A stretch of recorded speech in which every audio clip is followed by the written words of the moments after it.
গাজায় ইসরায়েলি বর্বরতায় আরো ৭০ জনের মৃত্যু। সাংবাদিক সামারের তোলা 2 হাত হারানো গাজার শিশুর ছবি পেল বছরের সেরা প্রেস ফটো অ্যাওয়ার্ড। পরমাণু ইস্যুতে তেহরান ওয়াশিংটন বৈঠক, নিষেধাজ্ঞা প্রত্যাহারের বিনিময়ে ইউরেনিয়াম সমৃদ্ধকরণ প্রকল্প বন্ধের প্রস্তাব ইরানের।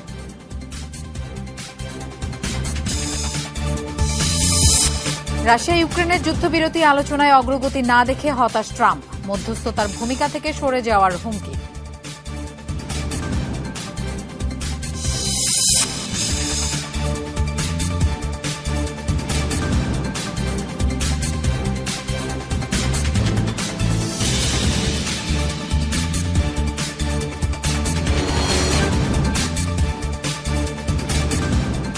এতক্ষণ শিরোনাম দেখছিলেন, আপনাদের সঙ্গে থাকছি আমি মৌসুমী আহমেদ লোপা। এবার যাচ্ছি পুরো খবরে।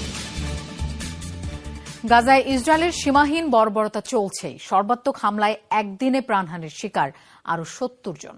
হতাহতদের বেশিরভাগই নারী ও শিশু। উত্তর থেকে দক্ষিণ আগ্রাসন চলছে সর্বত্র। ভয়াবহ বিমান হামলা হয়েছে খান ইউনিসের সালাম এলাকায়। আল মাওয়াসিতে নিহত হয়েছে 5 জন। গাজা সিটির বেইত লাহিয়া সহ বিভিন্ন স্থানে শরণার্থী শিবিরগুলো লক্ষ্য করে হয়েছে বোমা বর্ষণ। জাতিসংঘের শরণার্থী বিষয়ক সংস্থা UNRWA এর তথ্য অনুযায়ী গত 1 মাসে নতুন করে বাস্তুচ্যুত হয়েছে 4,20,000 ফিলিস্তিনি। গাজার স্বাস্থ্য মন্ত্রণালয় জানিয়েছে 1.5 বছরের বেশি সময় ধরে চলমান ইসরায়েলি আগ্রাসনে গাজায় 51,000-এর বেশি মানুষের মৃত্যু হয়েছে। গাজার সরকারি মিডিয়া অফিস বলছে এই সংখ্যা 61,700-র বেশি। কারণ ধ্বংসস্তূপের নিচে চাপা পড়ে আছে কয়েক হাজার মানুষ।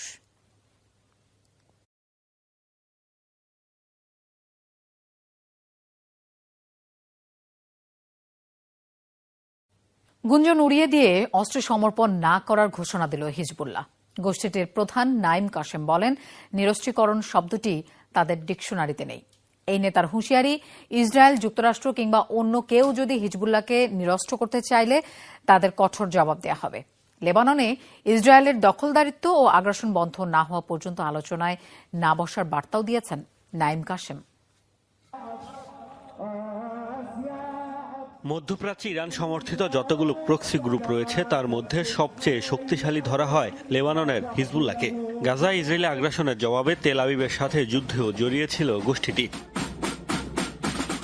গত নভেম্বরে যুদ্ধবিরতি চুক্তির পর হিজবুল্লাহকে নিরস্ত্রীকরণের দাবি তুলে আসছে ইসরায়েল ও তাদের ঘনিষ্ঠ মিত্র যুক্তরাষ্ট্র। সশস্ত্র গোষ্ঠীগুলোকে দমনের ইঙ্গিত দিচ্ছে লেবাননের মার্কিন সমর্থিত নতুন সরকারও। এর মধ্যেই বিভিন্ন সংবাদ মাধ্যমের খবরে বলা হয় অস্ত্র সমর্পণে রাজি হিজবুল্লাহ, সরকারের সাথে আলোচনায় বসতেও আগ্রহী। তবে গুঞ্জন উড়িয়ে দিয়ে হিজবুল্লাহ প্রধান নাইম কাশেম সাফ জানিয়ে দিলেন অস্ত্র সমর্পণ করবে না তার সংগঠন।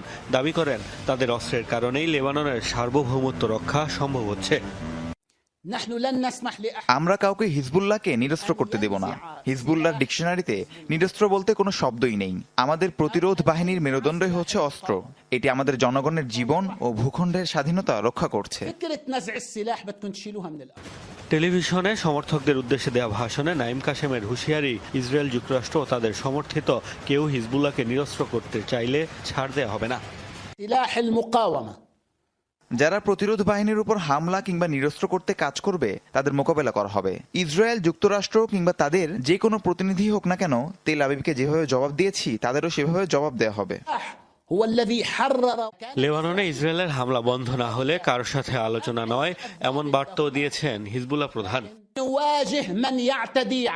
আমাদের মাথার উপর যুদ্ধ বিমান উঠছে, দক্ষিণাঞ্চলে দখলদারিত্ব চলছে, আর যুক্তরাষ্ট্র আলোচনার জন্য চাপ প্রয়োগ করছে যাতে তাদের নির্দেশ চাপে দিতে পারে। এটিকে সংলাপ বলে না, বলে আত্মসমর্পণ। জাতিসংঘের তথ্য, যুদ্ধবিরতি চুক্তির পর ইসরায়েলের হামলায় কমপক্ষে 71 জনের মৃত্যু হয়েছে লেবাননে। তেল আবিব চুক্তি লঙ্ঘন করলেও ভাষণে শর্ত মেনে চলার অঙ্গীকার করেছেন নাইম কাশেম। মোস্তফা মাহমুদ, যমুনা নিউজ। পারমাণবিক চুক্তি ইস্যুতে ইরান ও যুক্তরাষ্ট্রের মধ্যে দ্বিতীয় দফার আলোচনা শুরু হয়েছে। ইতালির রাজধানী রোমে চলছে দুপক্ষের আলোচিত বৈঠক। ইরানের বিভিন্ন সংবাদ মাধ্যম নিশ্চিত করেছে এই তথ্য। আলোচনায় অংশ নিয়েছেন ইরানের পররাষ্ট্রমন্ত্রী আব্বাস আরাগচি ও যুক্তরাষ্ট্রের মধ্যপ্রাচ্য বিষয়ক বিশেষ প্রতিনিধি স্টিভ উইটকফ সহ শীর্ষ কর্মকর্তারা। গত সপ্তাহে ওমানের রাজধানী মাস্কাটে দুই দেশের মধ্যে প্রথম বৈঠক অনুষ্ঠিত হয়। এর আগে 2015 সালে যুক্তরাষ্ট্রসহ পশ্চিমাদের সাথে পারমাণবিক চুক্তি করেছিল ইরান। 2018 সালে তৎকালীন ট্রাম্প প্রশাসন চুক্তি থেকে বের হয়ে গেলে ভেস্তে যায় সেই চুক্তি। প্রথম বৈঠকেই যুক্তরাষ্ট্রকে 3 ধাপের পারমাণবিক চুক্তির প্রস্তাব দিয়েছে ইরান। সংবাদ মাধ্যম ইরান ইন্টারন্যাশনালের এক প্রতিবেদনে উঠে এসেছে এই তথ্য। চুক্তির শর্ত অনুযায়ী তেল রফতানির সুযোগ ও নিষেধাজ্ঞা প্রত্যাহারের বিনিময়ে ইউরেনিয়াম সমৃদ্ধকরণ প্রকল্প বন্ধ করবে তেহরান। পাশাপাশি জাতিসংঘের আণবিক সংস্থাকেও অবাধে দেশটির বিভিন্ন স্থাপনা পরিদর্শন করতে দেয়া হবে। শেষ ধাপে তৃতীয় কোনো দেশে উচ্চমাত্রার ইউরেনিয়াম স্থানান্তরেও রাজি তারা। পারমাণবিক চুক্তির লক্ষ্যে চলছে ইরান ও যুক্তরাষ্ট্রের আলোচনা। ওমানে অনুষ্ঠিত প্রথম বৈঠক গঠনমূলক ও ইতিবাচক হয়েছে বলে দাবি উভয় পক্ষের। তবে 3 ঘণ্টার বৈঠকে আলোচনার বিস্তারিত খোলাসা করেনি কেউই। বৈঠক নিয়ে মুখে কুলুপ তেহরান ওয়াশিংটনের। তবে সংবাদ মাধ্যম ইরান ইন্টারন্যাশনাল জানিয়েছে প্রথম বৈঠকে যুক্তরাষ্ট্রকে 3 ধাপের একটি চুক্তির প্রস্তাব দিয়েছে ইরান। দেশটির অন্তত 3 কূটনীতিকের বরাতেই দাবি করেছে সংবাদ মাধ্যমটি। ইরান ইন্টারন্যাশনাল বলছে চুক্তির প্রথম ধাপে সাময়িকভাবে সমৃদ্ধ ইউরেনিয়ামের মাত্রা 3.67% কমিয়ে আনবে ইরান। বিনিময়ে জব্দকৃত সম্পদ ব্যবহার ও যুক্তরাষ্ট্রে তেল রফতানির অনুমতি চায় তারা। আয়াতুল্লাহ আলী খামেনির দেশটি এখন পর্যন্ত মজুত করেছে 60% বেশি মাত্রার ইউরেনিয়াম, আর পারমাণবিক অস্ত্র তৈরিতে প্রয়োজন 90% কাছাকাছি। প্রস্তাবিত চুক্তির দ্বিতীয় ধাপে স্থায়ীভাবে ইউরেনিয়াম সমৃদ্ধকরণ কর্মসূচি বন্ধ করবে ইরান। পাশাপাশি দেশটির ঘোষিত ও অঘোষিত নিউক্লিয়ার ফ্যাসিলিটি জাতিসংঘের আণবিক সংস্থাকে নিয়মিত পরিদর্শনের অনুমতিও দেয়া হবে। যে কোনো সময় আকস্মিক পরিদর্শনও যেতে পারবে সংস্থাটি। বিনিময়ে কিছু নিষেধাজ্ঞা প্রত্যাহার চায় তেহরান। এছাড়া ব্রিটেন, জার্মানি ও ফ্রান্স যেন জাতিসংঘে ইরানের উপর নিষেধাজ্ঞা আরোপের পক্ষে অবস্থান না নেয় সেটিও নিশ্চিত করার শর্ত দেয়া হয়েছে। শেষ ধাপে মার্কিন কংগ্রেসে পারমাণবিক চুক্তি অনুমোদনের শর্ত দেয়া হয়েছে। এছাড়া প্রত্যাহার করতে হবে তাদের উপর আরোপিত সব নিষেধাজ্ঞা। এই ধাপে উচ্চমাত্রার সমৃদ্ধ ইউরেনিয়াম তৃতীয় কোনো দেশে হস্তান্তরে রাজি ইরান। ইরান ইন্টারন্যাশনালের দাবি, বৈঠকে ইরানের পররাষ্ট্রমন্ত্রী আব্বাস আরাকচির উত্থাপিত প্রস্তাবকে স্বাগত জানিয়েছেন যুক্তরাষ্ট্রের বিশেষ প্রতিনিধি Steve Witkoff. Mostafa Mahmud, Jamuna news. Iran যুদ্ধ চায় না, চায় আঞ্চলিক বিরোধ নিরসন।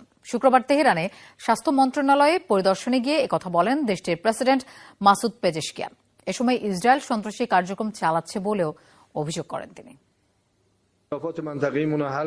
আমরা আঞ্চলিক মতপার্থক্য দূর করার চেষ্টা করছি, বিশ্বের সাথে আমাদের দূরত্ব দূর করার চেষ্টা করছি। আমরা যুদ্ধ চাই না, উল্টো ইরানি সন্ত্রাসবাদের শিকার। ইসরায়েল প্রকাশ্যে সন্ত্রাসী কার্যক্রম চালাচ্ছে, যা খুশি তাই করছে। তারাই আবার মানবাধিকার নিয়ে কথা বলে। এখনো ইরানের পারমাণবিক স্থাপনায় হামলার পরিকল্পনা হয়েছে ইসরায়েলের। ডোনাল্ড ট্রাম্পের নিষেধ সত্ত্বেও হামলা চালাতে পারে দেশটি। তেল আবিবের একাধিক কর্মকর্তার বরাতে এই তথ্য প্রকাশ করেছে বার্তা সংস্থা রয়টার্স। ওই কর্মকর্তারা জানায় মার্কিন সমর্থন ছাড়াই সীমিত পরিসরে ইরানে হামলা চালানো হতে পারে। এর আগে নিউ ইয়র্ক টাইমস জানায় যুক্তরাষ্ট্রের কাছে ইরানের পারমাণবিক স্থাপনায় বড় পরিসরে হামলার পরিকল্পনা তুলে ধরেছিল ইসরায়েল। এমনকি ওয়াশিংটনকেও অভিযানে অংশ নেয়ার আহ্বান জানানো হয়। তবে এতে সম্মতি দেননি মার্কিন প্রেসিডেন্ট ডোনাল্ড ট্রাম্প।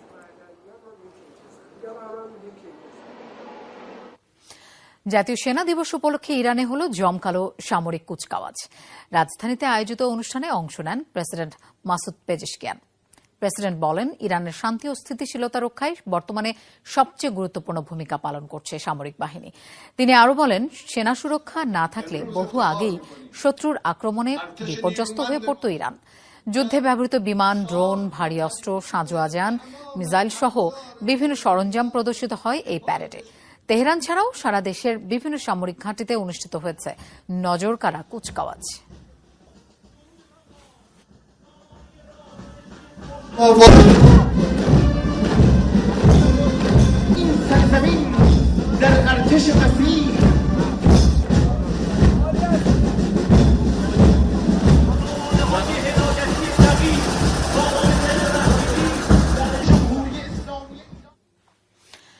ইয়েমেনে মার্কিন বিমান হামলার প্রতিবাদে বিশাল বিক্ষোভ সমাবেশ হয়েছে দেশটিতে। শুক্রবার রাজধানী সানার রাজপথে ঢল নামে মানুষের।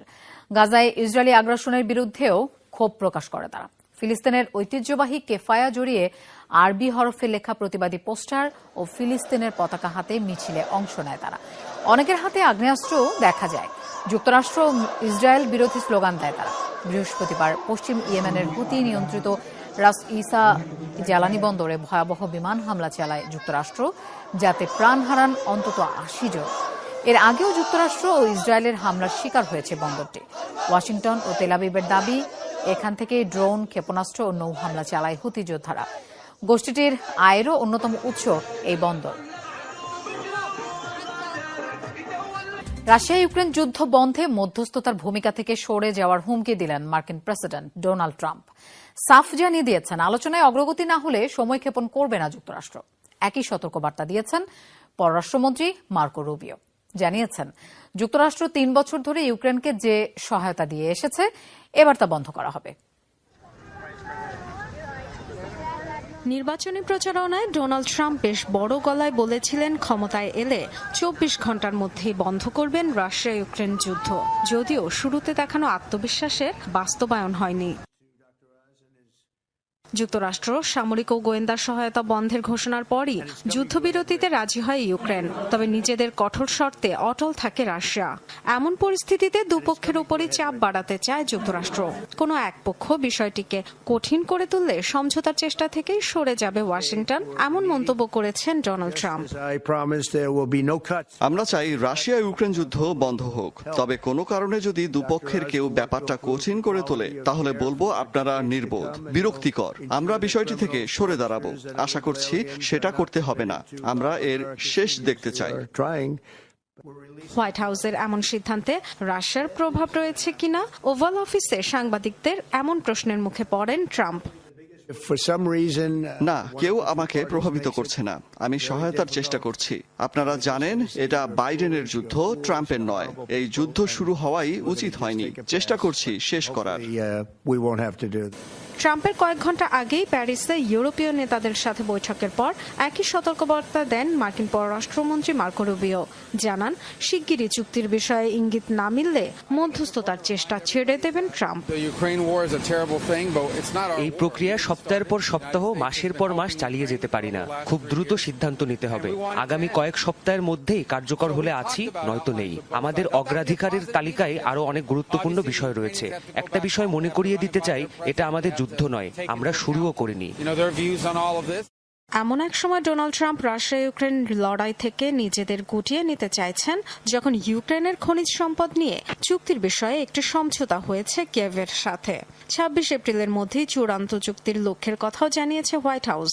যদিও যে নিরাপত্তা গ্যারান্টির আশায় ইউক্রেন এই চুক্তিতে রাজি হয়েছিল, তা যুক্তরাষ্ট্র কতটা কার্যকর করবে তা নিয়ে তৈরি হয়েছে অনিশ্চয়তা। Dorothy Thurston, Jamuna news. মার্কিন প্রেসিডেন্ট ডোনাল্ড ট্রাম্পের সংবাদ সম্মেলন চলাকালে হঠাৎ অজ্ঞান হয়ে গেলেন এক তরুণী। শুক্রবার ওভাল অফিসে সাংবাদিকদের সাথে প্রশ্নোত্তর পর্ব চলছিল ট্রাম্পের। এক পর্যায়ে হঠাৎই মাটিতে লুটিয়ে পড়ে ওই নারী। সাথে সাথে তার কাছে ছুটে যান প্রেসিডেন্টের পেছনে দাঁড়িয়ে থাকা মার্কিন স্বাস্থ্য সেবা সংস্থার প্রশাসক ডক্টর মেহমেত ওজ। দেন তাৎক্ষণিক প্রাথমিক চিকিৎসা। এ সময় ট্রাম্পকেও উদ্বিগ্ন দেখা যায়। ঘটনার পরপরই সংবাদকর্মীদের বের করে দেওয়া হয় ওভাল অফিস থেকে। নির্ধারিত সময়ের আগেই সমাপ্ত ঘোষণা করা হয় অনুষ্ঠান। হোয়াইট হাউস জানিয়েছে, ডক্টর ওজ এর আমন্ত্রণেই সেখানে উপস্থিত হয়েছিলেন ওই তরুণী। বর্তমানে তিনি সুস্থ ও স্থিতিশীল রয়েছেন বলেও নিশ্চিত করেছে। খুনের মামলায় গ্রেফতার হয়ে আলোচনায় ভারতের স্বঘোষিত লেডি ডন জিকরা। বিভিন্ন সময় সামাজিক যোগাযোগ মাধ্যমে অস্ত্র হাতে ছবি পোস্ট করে সমালোচনার জন্ম দিয়েছেন এই নারী। অস্ত্র আইনে যেতে হয়েছিল কারাগারে। অভিযোগ রয়েছে গ্যাং গঠন করে অপরাধ কার্যক্রম পরিচালনার। ১৭ বছরের এই এক কিশোর হত্যার অভিযোগে এবার তাকে গ্রেফতার করেছে দিল্লি পুলিশ। অস্ত্র হাতে ঘুরে বেড়ানোর ছবি, ভিডিও নিয়মিত আপলোড দেন সামাজিক মাধ্যমে। নিজেই নিজেকে পরিচয় দেন লেডি ডন হিসেবে। এক কিশোর হত্যাকাণ্ডে নাম জড়ানোর পর আলোচনায় ভারতের কথিত সোশ্যাল মিডিয়া সেলিব্রিটি জিকরা। গুঞ্জন রয়েছে গ্যাংস্টার হাসিম বাবার সাথে প্রেমের সম্পর্ক ছিল স্বঘোষিত এই লেডি ডনের। একসময় কাজ করতেন হাসিমের তৃতীয় স্ত্রী জয়ার দেহরক্ষী হিসেবে। জয়াই তাকে সরবরাহ করত অস্ত্র, অর্থ। একসময় নিজে গড়ে তোলেন অপরাধ চক্র। পুলিশের অভিযোগ, জিকরার নেতৃত্বে 10 থেকে 15 সদস্যের এই গ্যাং নানা অপরাধে জড়িত। সামাজিক মাধ্যমে সরব জিকরার ইনস্টাগ্রামে ফলোয়ার সংখ্যা 15,000-এর বেশি। স্থানীয়দের অভিযোগ, জনমনে আতঙ্ক ছড়াতেই তার অস্ত্রের শো অফ।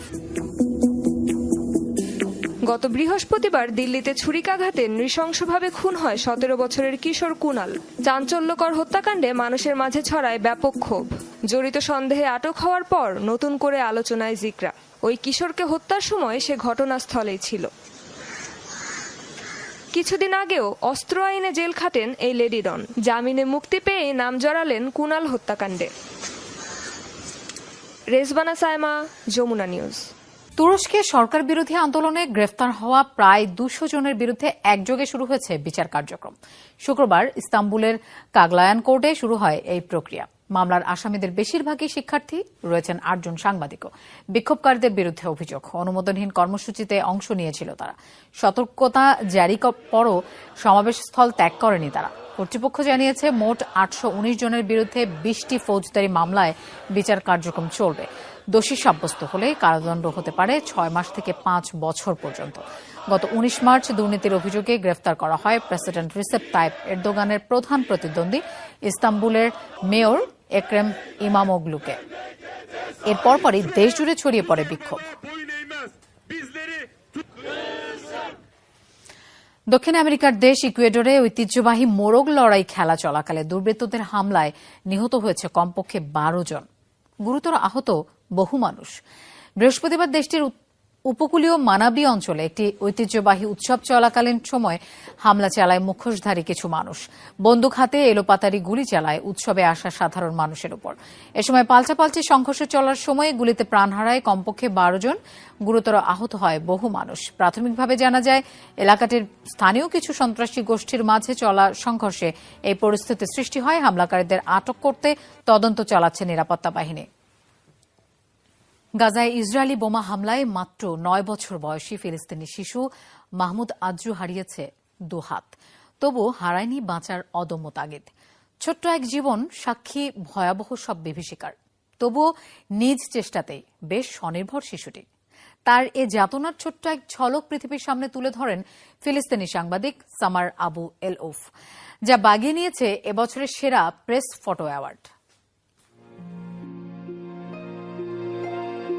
গাজা শিশুদের জন্য নরকের অপর নাম। তার জলজান্ত প্রমাণ 9 বছরের মাহমুদ আজুর। প্রাণবন্ত শৈশব কাটানোর কথা যার, ছোট্ট শরীরে সে বয়ে বেড়াচ্ছে যুদ্ধের ভয়াবহতা। গুলি আর বোমার আঘাতে বিপর্যস্ত ফিলিস্তিনি এই শিশু।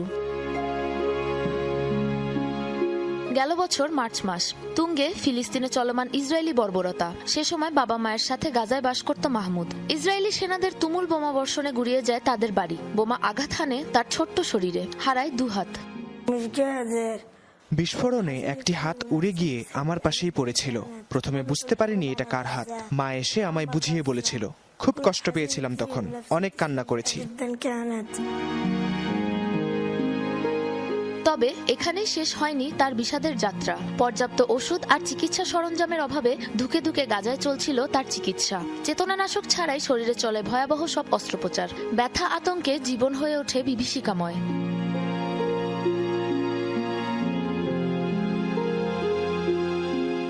চিকিৎসার পর কিছুটা সুস্থ মাহমুদ পরিবারের সাথে বসবাস করছেন ফিলিস্তিনের রামাল্লায়। 2 হাত হারালেও হারায়নি বেঁচে থাকার অদম্য স্পৃহা। নিজের ছোট বড় সব কাজই সে চেষ্টা করে নিজে করার। এখন সবকিছু খুব কঠিন, নিজে নিজে খাওয়া, বাথরুমে যাওয়া, কিন্তু আমি চেষ্টা করে যাই। আমি জানি আমি পারবো। ছোট্ট মাহমুদের কষ্টের পৃথিবী সবার কাছে পৌঁছাতে শিশুটির ছবি তুলেন ফিলিস্তিনের বিতাড়িত আরেক ফটো সাংবাদিক Samar Abu Elouf. New York টাইমসের জন্য তোলা ছবিটিতে একই সাথে ফুটে ওঠে নিষ্পাপ শিশুর যন্ত্রণা ও সহনশীলতা। শক্তিশালী এ ছবিটি বাগিয়ে নিয়েছে বর্ষসেরা প্রেস ফটো অ্যাওয়ার্ড।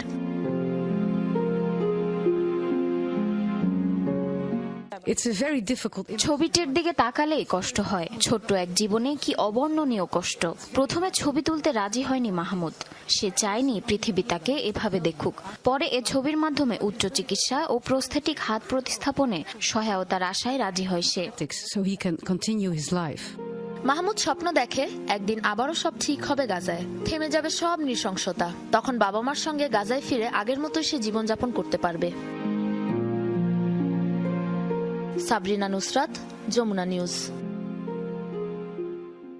দর্শক, এই ছিল যমুনা আইডেস্কে। এতক্ষণ সাথে থাকার জন্য ধন্যবাদ সবাইকে।